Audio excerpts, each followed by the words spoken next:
NEET paper ಪ್ರಶ್ನೆ ಪತ್ರಿಕೆ leak ವಿಚಾರಕ್ಕೆ ಸಂಬಂಧಪಟ್ಟಂತೆ ಕಾಂಗ್ರೆಸ್ ಇವತ್ತು ಬೆಂಗಳೂರಿನಲ್ಲಿ ಸಿಡಿದೆದ್ದಿದೆ. ಕೇಂದ್ರ ಸರ್ಕಾರದ ವಿರುದ್ಧ ಯೂತ್ ಕಾಂಗ್ರೆಸ್ ಪ್ರೊಟೆಸ್ಟ್ ಮಾಡಿದೆ. ಈ ವಿಚಾರಕ್ಕೆ ಸಂಬಂಧಪಟ್ಟಂತೆ ಫ್ರೀಡಂ ಪಾರ್ಕ್ನಲ್ಲಿ ಕಾಂಗ್ರೆಸ್ ನಾಯಕರು ಇವತ್ತು ಧರಣಿ ಮಾಡಿದ್ದಾರೆ. ನೀಟ್ ಪ್ರಶ್ನೆ ಪತ್ರಿಕೆ ಲೀಕ್ ವಿಚಾರಕ್ಕೆ ಸಂಬಂಧಪಟ್ಟಂತೆ ಕಾಂಗ್ರೆಸ್ ಪ್ರತಿಭಟನೆಗೆ ಮುಂದಾಗಿದೆ. ಇನ್ನು ಪ್ರತಿಭಟನೆಯಲ್ಲಿ ಸಿಎಂ ಡಿಸಿಎಂ ಸಚಿವರು ಭಾಗಿಯಾಗಿದ್ದಾರೆ. ನೀಟ್ ಪ್ರಶ್ನೆ ಪತ್ರಿಕೆ ಲೀಕ್ ಹಿಂದೆ ಯಾರ ಕೈವಾಡ ಇದೆ? ಲಕ್ಷಾಂತರ ವಿದ್ಯಾರ್ಥಿಗಳ ಭವಿಷ್ಯದ ಜೊತೆ ಆಟವಾಡಿದ್ದು ಯಾಕೆ? ಈ ಬಗ್ಗೆ ತನಿಖೆಗೆ ಒತ್ತಾಯ ಮಾಡಿ ಕಾಂಗ್ರೆಸ್ನ ಯುವ ಘಟಕ ಇವತ್ತು ಪ್ರೊಟೆಸ್ಟ್ ಮಾಡಿದೆ. ಇನ್ನು ಈ ವಿಚಾರಕ್ಕೆ ಸಂಬಂಧಪಟ್ಟಂತೆ ಕಾಂಗ್ರೆಸ್ ಈವರೆಗೆ ಕೇವಲ ಹೇಳಿಕೆಗಳನ್ನು ಕೊಡ್ತಾ ಇತ್ತು. ಈಗ ಪ್ರತಿಭಟನೆಗೆ ಮುಂದಾಗ್ತಾ ಇದೆ. ಇನ್ನು ಪ್ರತಿಭಟನೆಯಲ್ಲಿ ಶರಣ್ ಪ್ರಕಾಶ್ ಪಾಟೀಲ್ ಅವರು ಮಾತನಾಡ್ತಾ ಇದ್ದಾರೆ. ಏನ್ ಹೇಳ್ತಾ ಇದ್ದಾರೆ ನೋಡಿ. ಮಾತಾಡ್ತಾರೆ. ಆದ್ರೆ ಇಲ್ಲಿ ಇಡೀ ದೇಶದಲ್ಲಿ MBBS ಸೀಟನ್ನ ಮಾರಾಟಕ್ಕೆ ಇಟ್ಟಿದೆ ಬಿಜೆಪಿ ಸರ್ಕಾರ ಅಂತ ಹೇಳಬೇಕಾಗ್ತದೆ. ನಾವು ಒಬ್ಬರ ಮೇಲೂ ಕೂಡ ಆಕ್ಷನ್ ಆಗಿಲ್ಲ. 5 ವರ್ಷದಲ್ಲಿ ಏನು ಕೋರ್ಸ್ ಕರೆಕ್ಷನ್ ಆಗಿಲ್ಲ. ಯಾವುದೇ ಇದ್ರ ಬಗ್ಗೆ ಕೇಂದ್ರ ಸರ್ಕಾರದ ಸಚಿವರಾಗ್ಲಿ ಪ್ರಧಾನಮಂತ್ರಿಗಳಾಗ್ಲಿ ಇದ್ರ ಬಗ್ಗೆ ಕ್ಲಾರಿಫಿಕೇಶನ್ ಕೊಟ್ಟಿಲ್ಲ. ಈ ರೀತಿ ಸರ್ಕಾರ ನಡೆಸಿದ್ರೆ ಇವತ್ತು ಈ ದೇಶದ ಯುವಕರು ಯಾವ ರೀತಿ ಸಹಿಸಿಕೊಳ್ಳಿಕ್ಕೆ ಸಾಧ್ಯ ಇದೆ? ನಾವು ಕೇಂದ್ರ ಸರ್ಕಾರಕ್ಕೆ ಮಾತಾಡಿ ಹೇಳಿದ್ವಿ, ಪತ್ರ ಬರೆದ್ವಿ. ನೀವಾದ್ರೂ ಸರಿಯಾಗಿ ಮಾಡಿ, ಇಲ್ಲ ಅಂದ್ರೆ ನಮಗಾದ್ರೂ ಮಾಡಕ್ ಬಿಡಿ. ಅದನ್ನು ಮಾಡಕ್ ರೆಡಿ ಇಲ್ಲ. ಅವರು ಸರಿಯಾಗಿ ಮಾಡಕ್ ಸಹಿಸಿದ್ರಿಲ್ಲ, ನಮಗೂ ಮಾಡಕ್ ಬಿಡ್ತಾ ಇಲ್ಲ. ಈ ದೇಶದ ಯುವಕರ ಭವಿಷ್ಯವನ್ನ ಇವತ್ತು ಇವರು ಹಾಳು ಮಾಡಕ್ಕೆ ಇವತ್ತು ಕೇಂದ್ರ ಸರ್ಕಾರ ಹೊರಟಿದೆ. ಅದಕ್ಕಾಗಿ ಇವತ್ತು ದಕ್ಷಿಣ ಭಾರತದ ಎಲ್ಲಾ ರಾಜ್ಯಗಳು, ನಾವಾಗ್ಲಿ ತಮಿಳುನಾಡು, ತೆಲಂಗಾಣ, ಕೇರಳ, ಆಂಧ್ರ ಪ್ರದೇಶ ಎಲ್ಲಾ ಸಚಿವರು ಕೂಡ ನಾವು ಮನವಿ ಮಾಡಿದ್ವಿ. ಈ ಹೊಸದಾಗಿ ಆಗಿರ್ತಕ್ಕಂಥ ಸರ್ಕಾರದ ಜೊತೆನೂ ಕೂಡ ನಾವು ಚರ್ಚೆ ಮಾಡಬೇಕು ಅಂತ ನಿರ್ಧಾರ ಮಾಡಿದ್ವಿ. ಅಂದ್ರೆ ದಕ್ಷಿಣ ಭಾರತದ ಎಲ್ಲಾ ವೈದ್ಯಕೀಯ ಶಿಕ್ಷಣ ಸಚಿವರು, ಆರೋಗ್ಯ ಸಚಿವರು ಇದ್ರ ಬಗ್ಗೆ ಚರ್ಚೆ ಮಾಡಿ ಕೇಂದ್ರ ಸರ್ಕಾರದ ಮೇಲೆ ಒತ್ತಡ ತಂದು ಇದಕ್ಕೆ ಒಂದು ಶಾಶ್ವತವಾಗಿರ್ತಕ್ಕಂಥ ಪರಿಹಾರ ಮಾಡಬೇಕು. ಇದಕ್ಕೆ ನಮ್ಮ ರಾಜ್ಯಗಳಿಗೆ ಇವತ್ತು ಎಕ್ಸಾಮ್ ಮಾಡ್ತಕ್ಕಂಥ ಅಧಿಕಾರ ಕೊಡಬೇಕು. ಇವತ್ತು ಪಾರದರ್ಶಕತೆ ತರಬೇಕು. ಇದಿಲ್ಲ ಅಂತಂದ್ರೆ ನಮ್ಮ ದೇಶದ ಯುವಕರ ಭವಿಷ್ಯ ಇಲ್ಲ. ಕೇಂದ್ರ ಸರ್ಕಾರ, ಮೋದಿ ಸರ್ಕಾರ ಈ ದೇಶದಲ್ಲಿ MBBS ಸೀಟನ್ನ ಮಾರಾಟಕ್ಕಿಟ್ಟಿದೆ. ಇದ್ರ ಬಗ್ಗೆ ಈ ದೇಶದಲ್ಲಿ ಯುವಕರು ಇದನ್ನ ಸಹಿಸಿಕೊಳ್ಳಕ್ ಆಗೋದಿಲ್ಲ ಅಂತಕ್ಕಂಥದ್ದು ಇವತ್ತು ಕೇಂದ್ರ ಸರ್ಕಾರಕ್ಕೆ ಅರ್ಥ ಇವತ್ತು ಮಾಡಿಸ್ಬೇಕಾಗಿ ಇವತ್ತು ಯುವ ಕಾಂಗ್ರೆಸ್ ಇವತ್ತು ಬಹಳ ದೊಡ್ಡ ಪ್ರಮಾಣದಲ್ಲಿ ಇಲ್ಲಿ ದೇಶಾದ್ಯಂತ ನಾವು ಪ್ರತಿಭಟನೆ ಮಾಡ್ತಾ ಇದ್ರಿ. ನಾವು ನಿಮ್ ಜೊತೆಗಿದ್ದೀವಿ. ಯಾಕಂದ್ರೆ ಕೇವಲ ಭಾಷಣಗಳಿಂದ ಸುಧಾರಣೆ ಆಗ್ಲಿಕ್ಕೆ ಸಾಧ್ಯ ಇಲ್ಲ ದೇಶ. ಇಂತಹ ಸಂದರ್ಭಗಳಲ್ಲಿ ಇವತ್ತು ಕೇಂದ್ರ ಸರ್ಕಾರ ಜವಾಬ್ದಾರಿ ಸ್ಥಾನದಲ್ಲಿರ್ತಕ್ಕಂಥವ್ರು ಇವತ್ತು ಜವಾಬ್ದಾರಿನ ತೆಗೆದುಕೊಳ್ಬೇಕು. ಯಾರಿದ್ರ ಹಿಂದೆ ಇದ್ದಾರೆ ಅವ್ರ ಮೇಲೆ ಆಕ್ಷನ್ ಆಗ್ಬೇಕು. ಆಮೇಲೆ ಇವತ್ತು ದೇಶದ ಜನತೆಗೆ ಇವತ್ತು ನರೇಂದ್ರ ಮೋದಿ ಅವರು ಕ್ಷಮೆ ಕೇಳಬೇಕು. ಈ ದೇಶದ ಯುವಕರಿಗೆ ಈ ರೀತಿ ಆಗಿದ್ದಕ್ಕೆ ಬಂದವರು ಕ್ಷಮೆ ಕೇಳಬೇಕು. ಯಾರು ಇದ್ರ ಹಿಂದೆ ಇದ್ದಾರೆ, ಯಾರು ಸಂಬಂಧಪಟ್ಟ ಮಂತ್ರಿಗಳ ಮೇಲೆ ಆಕ್ಷನ್ ಆಗ್ಬೇಕು. ಆದ್ರೆ ಯಾವುದನ್ನು ಮಾಡದೇನೆ ಇವತ್ತು ನಮ್ಮ ದೇಶದ ಯುವಕರ ಒಂದು ಅಪಮಾನ ಮಾಡ್ತಕ್ಕಂಥ ಕೆಲಸ ಇವತ್ತು ನರೇಂದ್ರ ಮೋದಿ ಅವರು ಕೇಂದ್ರ ಸರ್ಕಾರ ಮಾಡ್ತಾ ಇದೆ. ಇದನ್ನ ನಾವು ಧಿಕ್ಕರಿಸ್ತೀವಿ. ಇದನ್ನ ನಾವು ಒಪ್ಕೊಳ್ಳೋಕೆ ಸಾಧ್ಯ ಇಲ್ಲ. ಇವತ್ತು ನಾವೆಲ್ಲ ನಮ್ಮ ದಕ್ಷಿಣ ಭಾರತದ ಎಲ್ಲ ಇವತ್ತು ಆರೋಗ್ಯ ಸಚಿವರು ಮತ್ತು ವೈದ್ಯಕೀಯ ಶಿಕ್ಷಣ ಸಚಿವರು ಸೇರಿ ಇದಕ್ಕೆ ಒಂದು ನಿರ್ಧಾರ ಮಾಡಬೇಕು ಅಂತಕ್ಕಂಥದ್ದು ನಾವು ಈಗಾಗಲೇ ಸಂಕಲ್ಪ ಮಾಡಿದ್ದೀವಿ. ನಾವು ನಿಮ್ ಜೊತೆಗಿದ್ದೀವಿ ಅಂತಕ್ಕಂಥ ಮಾತನ್ನು ಹೇಳಿ ತಮ್ಮೆಲ್ಲರಿಗೂ ಒಂದಿಸಿ ಮಾತನ್ನು ಮುಗಿಸ್ತೀನಿ. ಜೈ ಹಿಂದ್, ಜೈ ಕರ್ನಾಟಕ, ಜೈ ಯೂತ್ ಕಾಂಗ್ರೆಸ್. ಸಭೆಯನ್ನ ಉದ್ದೇಶಿಸಿ ಮಾತನಾಡಿದಂತಹ ಶರಣ್ ಪ್ರಕಾಶ್ ಪಾಟೀಲ್ ಸಾಹೇಬರಿಗೆ ಧನ್ಯವಾದಗಳು. ಈಗ ಈ ಸಭೆಯನ್ನ ಉದ್ದೇಶಿಸಿ ಉನ್ನತ ಶಿಕ್ಷಣ ಸಚಿವರಾದಂತಹ MC ಸುಧಾಕರ್ ಅವರು ಮಾತಾಡಬೇಕಾಗಿ ತಮ್ಮಲ್ಲಿ ನಾನು ಕೇಳಿಕೊಳ್ತಾ ಇದ್ದೇನೆ.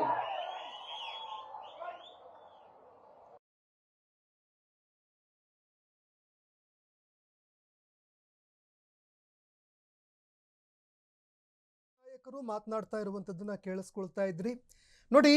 ನೀಟ್ ಪ್ರಶ್ನೆ ಪತ್ರಿಕೆ ಲೀಕ್ ಆಗಿರುವ ವಿಚಾರಕ್ಕೆ ಸಂಬಂಧಪಟ್ಟಂತೆ ಇದರ ಹಿಂದೆ ಇರುವಂತಹ ಕೈವಾಡ ಯಾರ್ದು? ಯಾರು ನೀಟ್ ಪ್ರಶ್ನೆ ಪತ್ರಿಕೆಯನ್ನು ಲೀಕ್ ಮಾಡಿಸಿದ್ರು?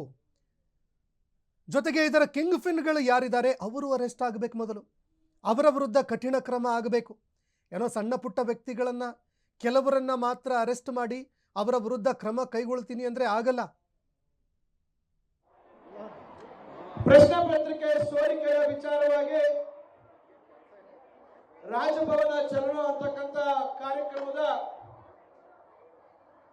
ಈ ಒಂದು ಪ್ರತಿಭಟನೆ ವೇದಿಕೆಯಲ್ಲಿ ರಾಜ್ಯದ ಗೌರವಾನ್ವಿತ ಮುಖ್ಯಮಂತ್ರಿಗಳು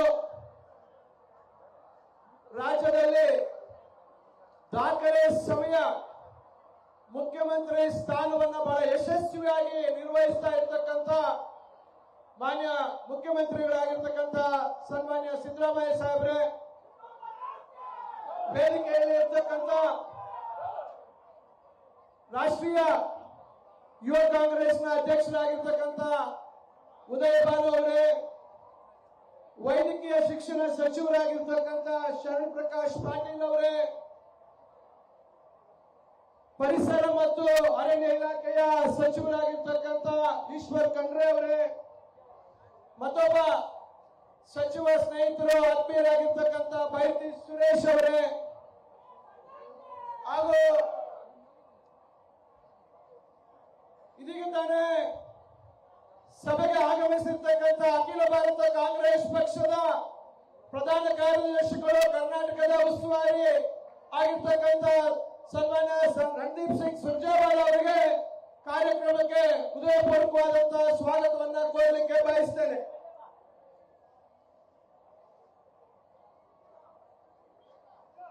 ಹಾಗೂ ಎಐಸಿಸಿಯ ಕಾರ್ಯದರ್ಶಿಗಳಾಗಿರ್ತಕ್ಕಂಥ ಕರ್ನಾಟಕದ ಉಸ್ತುವಾರಿಗಳಾಗಿರ್ತಕ್ಕಂಥ ಅಭಿಷೇಕ್ ದತ್ ಅವರು ಸಹ ಕಾರ್ಯಕ್ರಮಕ್ಕೆ ಸ್ವಾಗತವನ್ನ ಕೋರಲಿಕ್ಕೆ ಬಯಸ್ತೇನೆ.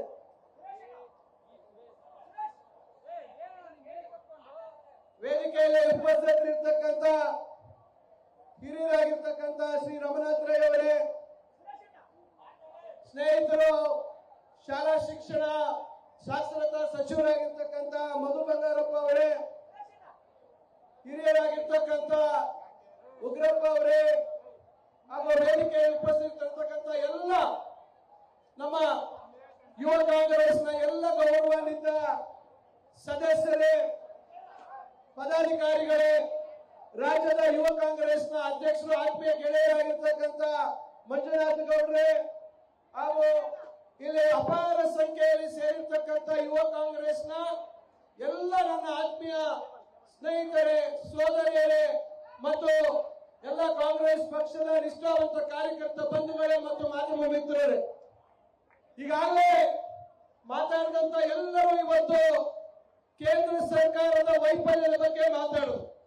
ನಾನು ಇಲ್ಲಿ ಕೆಲವು ವಿಚಾರಗಳನ್ನು ತಮ್ಮ ಮುಂದೆ ಇಡಲಿಕ್ಕೆ ಬಯಸ್ತೇನೆ. ಇವತ್ತು ಡಾಕ್ಟರ್ ಶರಣ್ ಪ್ರಕಾಶ್ ಅವರು ಹೇಳಿದ್ರು, 22 ಲಕ್ಷ ಜನ ಇವತ್ತು ನೀಟ್ ಪರೀಕ್ಷೆಯನ್ನ ಬರೆದಿರ್ತಕ್ಕಂಥದ್ದು. 22 ಲಕ್ಷ ಮಕ್ಕಳ ಭವಿಷ್ಯತ್ತು ಇವತ್ತು ಡೋಲಾಯಮಯವಾಗಿರ್ತಕ್ಕಂಥ ಪರಿಸ್ಥಿತಿ. ನಾನು ಇಲ್ಲಿ ಒಂದೆರಡು ಉದಾಹರಣೆ ಹೇಳಲಿಕ್ಕೆ ಬಯಸ್ತೇನೆ. ನಮ್ಮ ಸರ್ಕಾರ ನಾವು ನಿರಂತರವಾಗಿ ಕೆಸಿಇಟಿ ಪರೀಕ್ಷೆಗಳನ್ನ ಯಶಸ್ವಿಯಾಗಿ ನಡೆಸಿಕೊಂಡು ಬರ್ತಾ ಇದ್ದೇವೆ. ನಿಮಗೆ ಗೊತ್ತಿದೆ,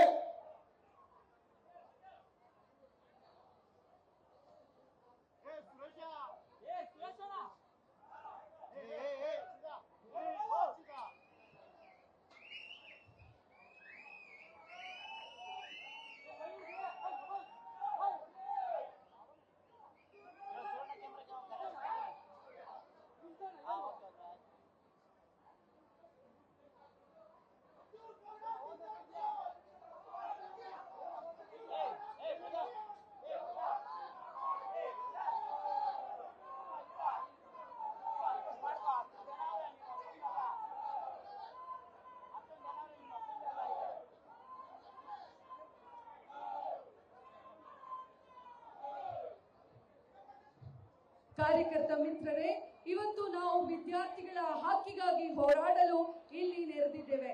ಇದರೊಂದಿಗೆ ಇಂದಿನ ದಿನ ನಮ್ಮ ದೇಶದ ಇತಿಹಾಸದಲ್ಲಿ ಅತ್ಯಂತ ಭಾವುಕ ಹಾಗೂ ಮಹತ್ವದ ದಿನ ಕೂಡ ಹೌದು.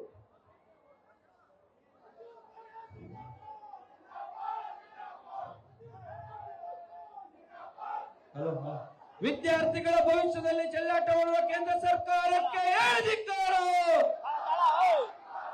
ಕೇಂದ್ರ ಸರ್ಕಾರಕ್ಕೆ ಧಿಕ್ಕಾರ, ವಿದ್ಯಾರ್ಥಿ ವಿರೋಧಿ ಕೇಂದ್ರ ಸರ್ಕಾರಕ್ಕೆ ಧಿಕ್ಕಾರ.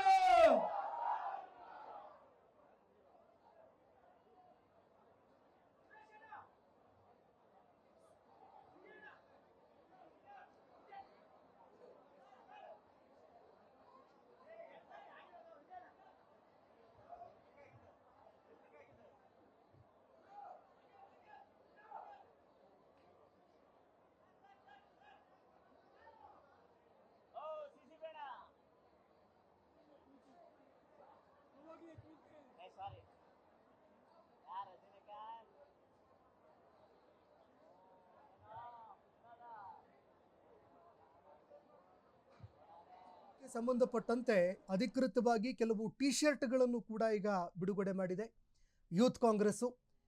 ಕಾಂಪ್ರಮೈಸ್ಡ್ PM ಅನ್ನುವಂತಹ ಒಂದು ಟಿ ಶರ್ಟ್ ಕೂಡ ಬಿಡುಗಡೆ ಮಾಡಿದ್ದಾರೆ. ಇದರ ಜೊತೆಗೆ ಈ ಪ್ರತಿಭಟನೆಯನ್ನು ಮತ್ತೆ ಮುಂದಿನ ದಿನಗಳಲ್ಲಿ ಮುಂದುವರಿಸೋದಕ್ಕೂ ಕೂಡ ನಿರ್ಧಾರ ಮಾಡಿದೆ ಅನ್ನುವಂಥದ್ದು ಕೂಡ ಇದರಿಂದ ಗೊತ್ತಾಗುತ್ತೆ. ಇನ್ನು ನೀಟ್ ಪ್ರಶ್ನೆ ಪತ್ರಿಕೆ ಲೀಕ್ ವಿಚಾರಕ್ಕೆ ಸಂಬಂಧಪಟ್ಟಂತೆ ಈ ಹಿಂದೆಯೂ ಕೂಡ ಆಗಿತ್ತು, ಮತ್ತೆ ಇದು ಮುಂದುವರಿತಾ ಇದೆ. ಹೊಣೆಗಾರಿಕೆ ಯಾರದ್ದು ಅನ್ನೋ ಪ್ರಶ್ನೆ ಕೂಡ ಈಗ ಎತ್ತಾ ಇದೆ. ಬೇರೆ ಬೇರೆ ಕೋರ್ಸ್ಗೆ ಇವತ್ತು ಆ ರಾಜ್ಯಗಳ ಮಟ್ಟದಲ್ಲಿ ಇರ್ತಕ್ಕಂಥ ಪರೀಕ್ಷೆಗಳು ತಮಗೆ ಗೊತ್ತಿದೆ.